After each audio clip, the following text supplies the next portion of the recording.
start with, it's okay. It's become the new way that things start. It used to be at the end of church service, it would say, mass has ended, go in peace. Now you hear on those, recording has ended. So it's just how services are. So let's begin with our land and social justice acknowledgements. We are in a structure that sits on the land that was stewarded by the Haudenosaunee people. We honor the sacredness and the divinity of the land, and we are grateful for its sacred presence. As social justice loving people, which is also part of our covenant and part of our principles with each other, we vow to side in love with marginalized voices in this world. We use our voice, we use our vote, and we use our presence to make the world aware of those whose voices, whose presence, and whose suffering is not often held up. This is a sacred privilege that we have as Unitarian Universalists. And so in this moment, I call you to be present. Turn off your cell phones or put them on stun or worship mode, however you like. And then just take a moment to take in the space. Take in the lights, take in the beautiful structures around us, our beautiful flags that represent so many different faiths and beliefs. Just take in the energy that this space offers to us when we come every single Sunday.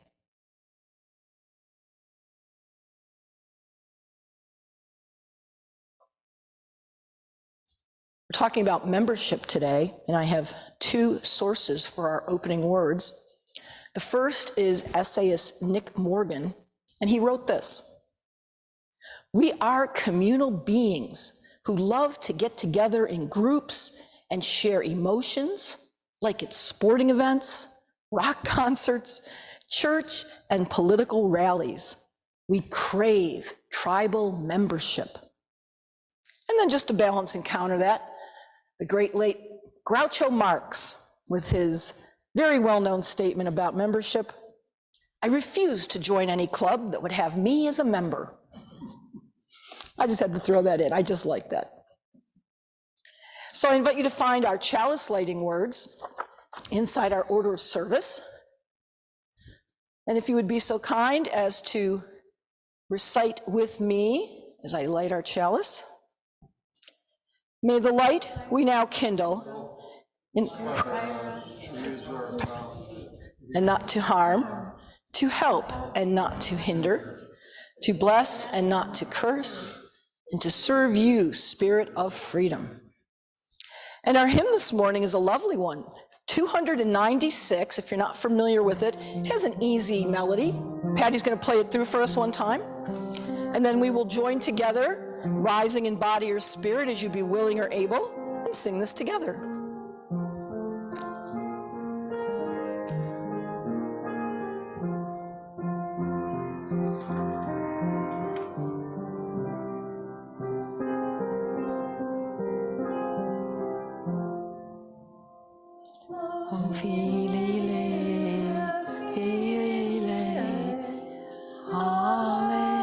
Hallelujah. O ye who taste that love is sweet, set waymarks for the doubtful feet that stumble on in search of it. Hallelujah.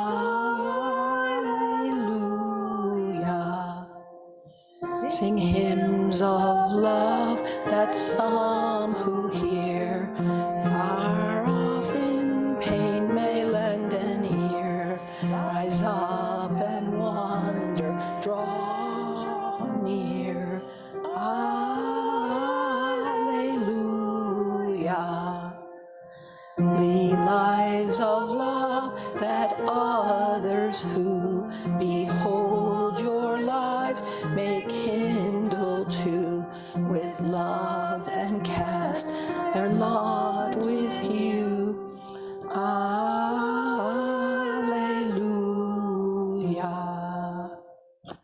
Beautiful. Thank you for picking that, Patty. That's not a song that we hear often, although in seminary I remember we had to go through the hymn, and I always enjoyed that. Oh, there was only 2 hymns pertaining to membership, and it's That was a good one, though. Thank you for choosing that.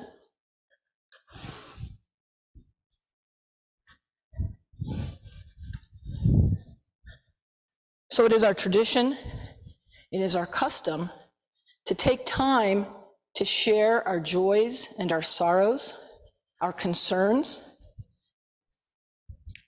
Walking with a lit candle is also a skill.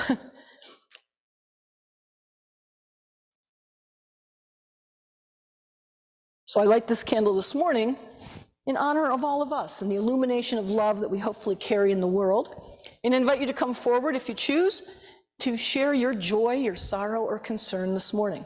Also know that you may put a stone in our vase if you are remembering someone who has passed.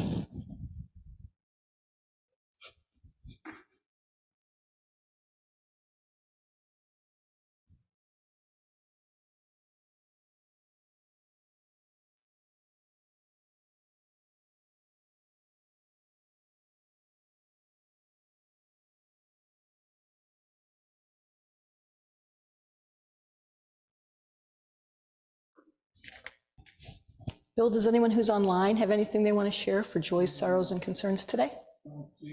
Okay, just checking.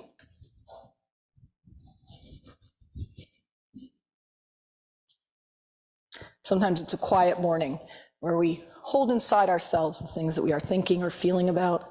So for all the joys, for all the sorrows, for the concerns, those that we hold in our hearts and our minds, those that we think about for others, to all of these, we give our blessing, we give our best intentions and energy.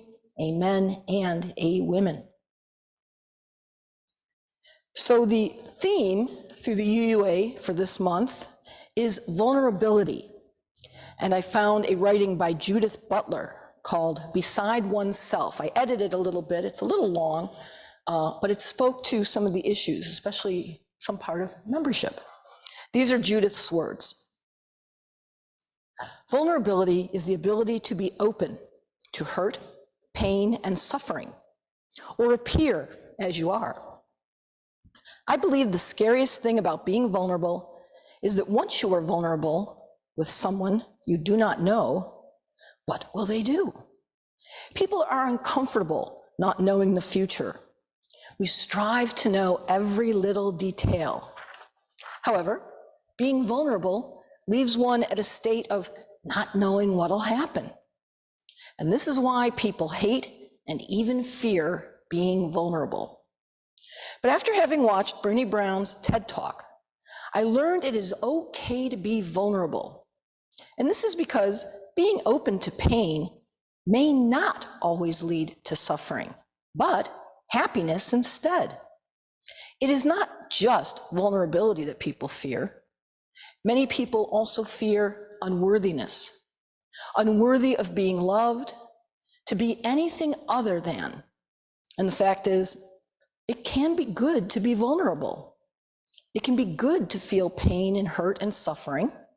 However, vulnerability doesn't always have to lead to pain and hurt and suffering. Instead, it can lead to joy and happiness.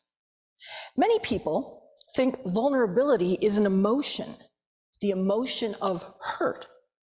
And those people are wrong, because vulnerability is nearly just an action that can lead to hurt, but can also lead to happiness. Brown says in her TED Talk, what makes you vulnerable makes you beautiful. She is speaking to anyone with shame and fear. And this really moved me because the thought that the pain that causes one to be vulnerable also makes them beautiful. Brown also says, we numb vulnerability. And this is true with many people. Instead of facing their feelings head on, many people fear them. They want to stop feeling hurt and pain. So to get rid of the hurt, they substitute it. And when one feels hurt, sometimes they drink alcohol or take drugs or do other things that are not in their best interest. But most commonly, they will eat. This is why so many people are addicted, medicated, and obese. Lives have been destroyed, relationships ruined, and careers lost, all due to the fear of vulnerability. and because people want to be numb instead of facing it. After having visited the Brené Brown website, there was a quote that caught my eye. She said, "Vulnerability sounds like truth and feels like courage. Truth and courage aren't always comfortable, but they're never weakness. The ability to let ourselves become vulnerable helps clarify our purpose of humanity, and while accepting the uncertainties, we abolish the isolation of ourselves within, and we release our true individual characteristics and become most human." Those are the words of Judith Butler. And so at this time, we'll take up our offertory, which goes to serve the very good works of this church.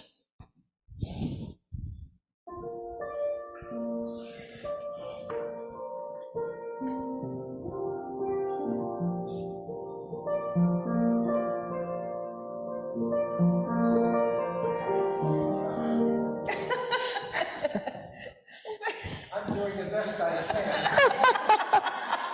It's all good. He's going to hit every corner. You usher well.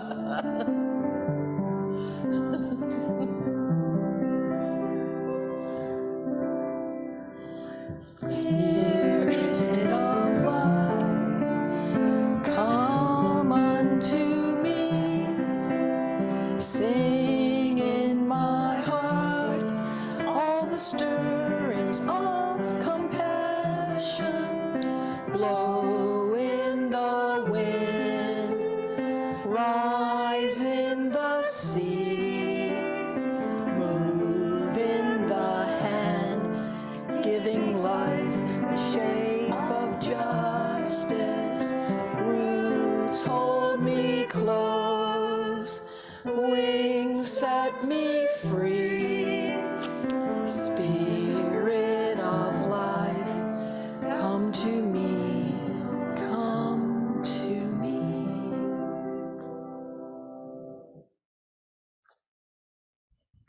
I have to wait till he's done counting all the money.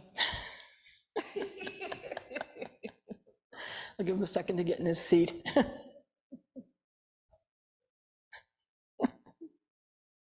Well, he took up the offertory. He's in the back with the dish, so I'll wait a moment till he. Yes, I'm sure. Here he comes. Big deposit. The only other time we had a big crowd like this was, Okay. was Christmas Day. It was just me. Well, yeah, that was the snowstorm. I think, didn't we do, I think I was, and we did it, everything by Zoom. Yeah, because Max was at home playing music. You couldn't get anywhere. Yeah, forgot about that. Yeah, we were all stuck in our houses back then. Yeah.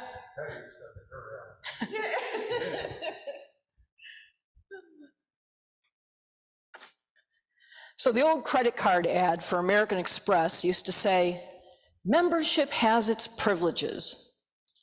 What they really meant was, if you pay the fee, you got access and privilege. Most memberships have this as that caveat. There is some form of investment that you must make to be a member.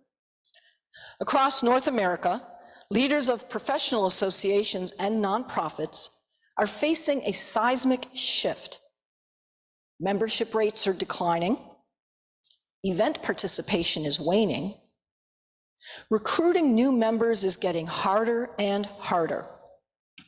Belinda Moore, who's the CEO of the Australian Society of the Association of Executives, writes this: "A number of powerful generational, cultural, and economic forces are colliding to create a perfect storm that will make the next 5 to 20 years some of the toughest ever faced by associations. Associations who don't adapt face a slow decline into obscurity." Naturally, the idea of membership is being challenged. Pundits are arguing that the membership model is dead and people don't want to pay dues to belong to an organization. This is especially applicable at houses of worship. According to Pew Research, church memberships are at an all-time low. The one faith that's gaining membership, Unitarian Universalists. Of course, it's interesting because even in a church of our size, gaining 2 or 3 members statistically looks really big compared to larger numbers. But as we know, gaining 2 or 3 members is a big deal, and we gladly welcome that. But why is church membership down overall? According to author Dan Cox, in an essay on Gen Z and the future of faith in America, he wrote, "Young adults today have an entirely different religious and social experience than previous generations did. The parents of millennials and Generation Z did less to encourage regular participation in formal worship services or to model religious behaviors for their children, more so than previous generations. Many childhood religious activities that were once common, such as maybe saying grace, have become more of the exception than the norm. Religious participation has typically been tightly connected to the timeline of important life events, such as getting married, having children, perhaps blessings, baptisms, things of that sort. These events and experiences can serve as crucial opportunities for those who have left their childhood faith to reconnect with a religious community. But declining confidence in organized religion and a growing trend of secular relationships and marriages may make these seminal moments less likely to encourage Americans to return to houses of worship." These changes have considerable personal and societal consequences. Individually, Americans who report leaving their formative religion report more significant personal hardships than those who were raised and remain in their religious root. This is particularly true for Americans who disaffiliate from conservative religious traditions.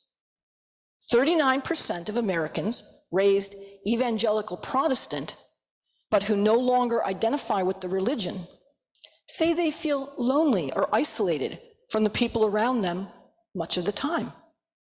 In contrast, 23% of former Catholics say the same. The decline of religion has implications for American civic and social life as well. Religious Americans are generally more socially and civically active.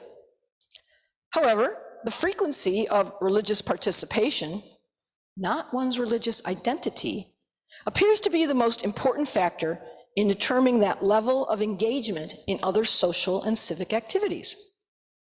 Americans who regularly attend services are far more engaged in community life than those who seldom or never attend religious services. In terms of general identity, Generation Z is the least religious generation yet. I think that's my Ayla and kids generation, but I never get it right. More than 1/3, 34% of Gen Z are religiously unaffiliated, or maybe they're Gen X. I never get these right. A significantly larger portion than among millennials, which is 29%, and Generation X, which is 25%. Fewer than 1 in 5, that's 18%, this is my generation, the baby boomers. And only 9% of the silent generation, that'd be my parents, are religiously unaffiliated. Those are significant, and they kind of parallel to what was said about in the next 5 to 20 years being a significant time of membership. As baby boomers, the silent generation, and even parts of Generation X age, Generation Z and whatever other names are going on now for generations, their lack of religious involvement will be part of that declining statistic that holds a terrible fate for houses of worship. And we see this across. The newspaper talks about this. The Catholic diocese has closed many of their churches because they cannot sustain those spaces, even though there are still people who go to masses. UCC Presbyterian, Methodist, all are facing the same situations. And certainly we are too, except we're having little growth. So why, given all that, all the statistics, all the information, all the generational components, why would someone want to join a UU church?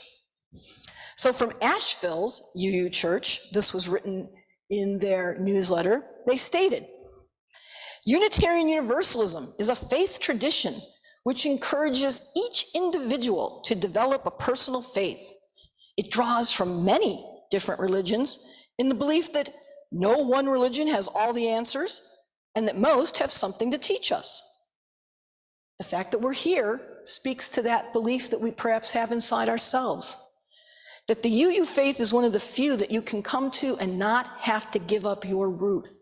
You can believe as you choose to be true. In fact, that's one of our principles, to seek your honest appreciation for what you believe in the sacred and the divine. And as statistics show us, it's that search for individual truth and belief that is bringing some younger generations into Unitarian Universalism. There is a concept that was written about by former UUA President Peter Morales. He wrote in a pamphlet that was handed out a long time ago, it still is out there somewhere, Religious Hospitality, a Spiritual Practice for Congregations. And this pamphlet was available to leaders and members and given out to people as they would come into churches. He wrote about how spiritual hospitality is the root of foundations in creating UU membership. I'm going to read that again because I just think that's so important. Spiritual hospitality is the root of foundations in UU membership. And I just love that word, spiritual hospitality, what it means, and that it should be fitting, especially in how we want to connect with individuals who come into our church space and into our congregational life. It fits so much about what our mission and what our purpose is. But even knowing about spiritual hospitality, or if you've ever been somewhere and not experienced spiritual hospitality, what am I talking about? Well, if you've ever been to a church and you were a new person, visitor, maybe you were in a city you'd never been to before, you walk in and you sit down and suddenly you get the stink eye. Why? Because you are sitting in the Smith seats where their family has sat for generations, and how dare you sit in a space? And there's no name tags on them, there's nothing that says that, although years ago, UUs actually bought and sold pew space, if you don't know that. In fact, at the Buffalo Church, there's still some places where the placards were, where only your family could sit in that pew. Definitely not spiritual hospitality. Or worse, you enter a space and you don't know the rituals. Perhaps you come from a Christian background. I did this the first time I went to a UU church. I walked in, blessed myself and genuflected and got in the pew. I didn't know anything, and people just stared at me like I was a three-headed monster. And I was there at the invitation of friends who said, oh, come and hear our choir and come check out the church. But luckily I stuck around, as Dan Budd used to say, stick around, stick around. Spiritual hospitality, the invitation to be present.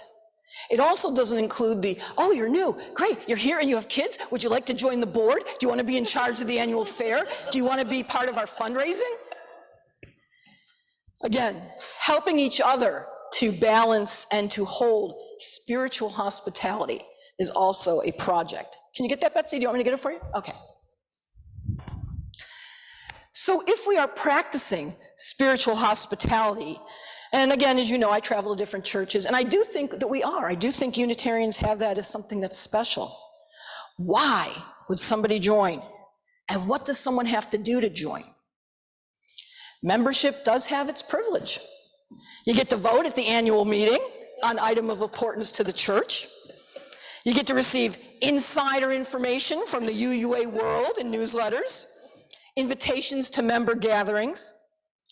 But sometimes it's not just about what you get, but it's about what you connect with.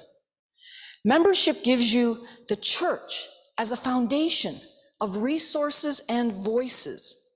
It gives an opportunity to be greater than yourself in harmony with others who are in concert with creating or supporting a better world around us. Okay, Sue, okay, I see you're selling me the car. What's the dealer cost without the transport, rust liner, and the service fees? Well, it might surprise you to know that the UU Church, unlike some temples or Catholic churches or other faiths, do not have a template or a tithing chart for contributions. This is true. As you know, my children are Jewish, my ex-wife is Jewish, my children belong to a temple. To belong to a temple, when you first go to join, and you have to be Jewish to do that, there literally is an examination of your earnings and a determination of how much you must give in order to create membership. And in fact, the big get is that for the high holy days, so Yom Kippur and Rosh Hashanah, you can't have a ticket to go to temple unless you have met your pledge level. Personally, I think that's crazy. And there are a few Jewish temples that do not hold to that, but very few, and they're very small in their membership components. But it becomes that. There's a Catholic church in Hamburg that when my brother went to join there, same thing. The pastor sat down, figured out what his earnings were, and said, this is what it's going to cost your family to join our parish. And he paid it. He wanted to be a good Catholic. He wanted his kids to go to the school there. But again, it's, to me, putting money before people. And that is something that the UU Church has never done, to my knowledge, and at least locally, in its way of doing membership. In fact, quite the contrary. UU churches have often taken what we might call sweat equity over money for individuals who want to contribute but do not have the economic means to do so with money contributions. The most important thing about being a UU and being a member is that you contribute in some tangible way. And when the church allows you to contribute at a level that is comfortable and safe for you, that is a church that's doing spiritual hospitality and invitation. Now, don't get me wrong, money is important. We need it. We need it for the heat, the electric, ministerial, water, music, all the things that money costs to have that happen. And truly, when you have your annual meeting and you get your reports, your church is very efficient in how they use their budget and they use the pledges. Of course, it would be nice to have a little bit more, as it always is, but again, that's just part of membership. Okay, so it all sounds interesting. How do you become a member? Every church has a different path that they lay out for people to call themselves members. Here, it's really simple. All you have to do is talk to a board member or a minister who may be visiting. They talk back with the board. It may be that there's a conversation that goes on about that person's intentions or their understanding of the UU faith, and whoop, there's a time where that person would stand before the congregation, sign the membership book, be witnessed by 2 trustees, and then have a charge put to them. And the charge usually is very simple. It is to give and help to steward the church, but again, we're not talking about money, exactly, to participate in church and to be part of the democratic process of governance, which goes back to show up for the congregational meeting or come to other meetings and voice concerns, happiness, or questions. Unlike other churches, we don't have classes, we don't dunk you in the lake, we don't make you lay prostrate in front of the chancel and, profess everything. You're a member because you choose to be, and because you understand what it means to be in covenant with the congregation. Also, you don't have to be a member to attend church or come to events. But like they said, membership has its privileges. Years later, American Express changed its slogan to, "Don't leave home without it."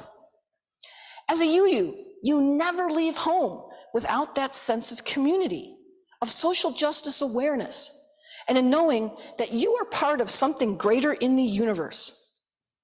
The ministry here at Fun is about our community. We see so many things come into our church that members are connected to, that we are invited to participate in or to observe. That's what makes our spiritual hospitality so important, connecting to those gifts. You give up nothing to belong. And again, if you bring a faith root tradition with you, it is welcome and affirmed. So remember, as you leave here later today, we'll use the new American Express routine. Don't leave home without your UU faith.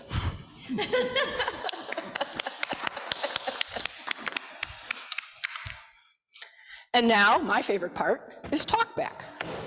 And this is an opportunity to share your thoughts and ideas on our topic of membership or any of the ideas that were raised during our readings. Please speak at will. Let me know if anybody wants to speak from our. Will do. Okay.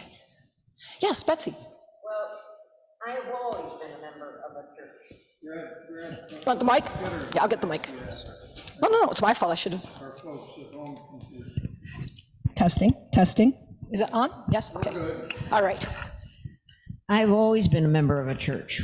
As a child, my family went to the Methodist church, and I was active in the Sunday school and probably taught Sunday school a little bit to the littler ones. And then as I grew and went into college, left home to live on my own, etc., and I found the Unitarian Church, and I became a member there. And sometimes I've always thought, what do people do who don't have a church, who aren't involved in any church? Because there's so many things within my life that are related to it that I would find it very hard, I think, to have something else fill that spot. I'm not sure what it would be. So I'm a very strong supporter of being a church member. I'll come and get it if anybody else. Does anybody else want to speak or?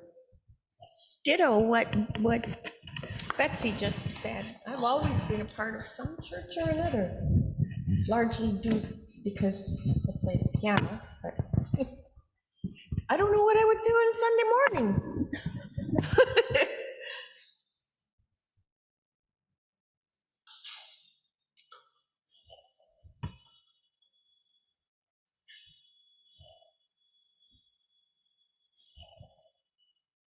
And this is a great place I've found because I can just be silly and it's still cool. Exactly.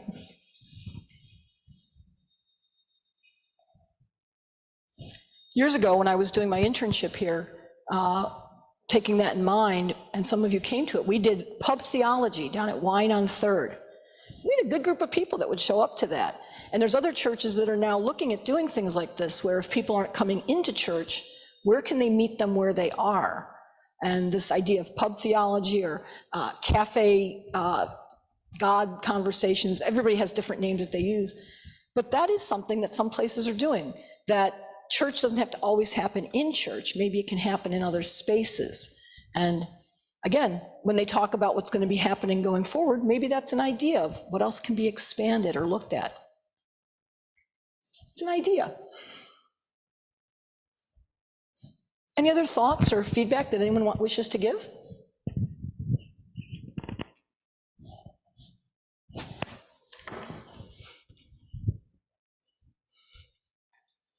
Well, thank you for sharing, for listening. Again, it always ministers to me, and I appreciate that.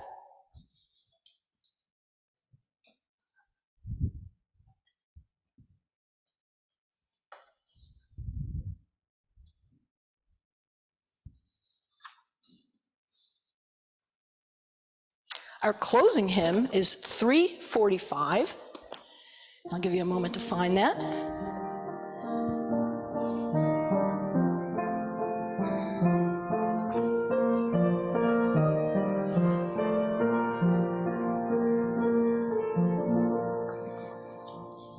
With joy we claim the growing light, advancing thought and widening view, the larger freedom, clearer sight, from which behold, unfold the new.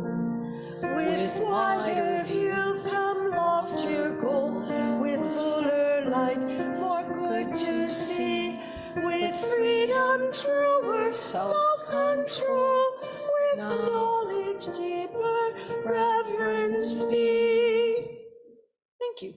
Perfect. And it's announcement time. So whatever announcements anyone has for the good of the congregation or community, please share. Anything we have? I know a lot of things are in, I think, did she put stuff in our order of service? Maybe not. Of course, Erica's so good at sending out things with the newsletter, which will be coming out again soon. But if there's anything that's happening that anyone wants people to know about? The annual meeting will take place soon. I thought somebody else was going to be here to announce it, but keep a lookout for it, and please join us. Participate. Very important. Anything else? So the benediction that I want to share with you is a poem. The words in it may sound familiar because you may have seen this on different banners or t-shirts that are used by people in the UU. The first lines of it are usually the stanza that talks about what our faith is like. So this is by Barbara Bannon, and it's called One Light Through Many Windows. One light through many windows in different colors shines. One flame from many candles burns bright within our minds. One life to us is given, its seconds ours to spend. How manifold its living and infinite its ends. One God with many faces we meet on many roads, who dwells in holy places and lives in low abodes. One earth with many nations must share a common sun, a world of celebrations, a universe at one. A song with many voices now rises from our hearts, and from our separate choices, one chorus, many parts. One light through many windows in different colors shines. One flame from many candles burns bright within our minds. And it's that line, one light through many windows in different colors shines. That has often been, I've seen that on lots of different UUA paraphernalia or gifts, and it seems to speak to what being here in membership and in congregation is about. A light, the window of our place, but that we are all different colors shining together within that light. And so with that, I'm going to extinguish our chalice. And if you would all please read with me. We extinguish this chalice, but not the light of truth, the warmth of community, or the fire of commitment. These we carry in our hearts until we are together again. And now Patty's going to play something beautiful for us. Well, I didn't know what to do for today, but I just, on 344, I like a bit of this first line and a bit of this third line. So I'm going to just do that. A promise through the ages rings, but always something sings. But days shall pass, and nature, I don't know if I can do it because I got something to say after, knows that deep beneath the winter's snow, a rose lies curled and hums its song. And I'll just make that a little tribute to Tippy.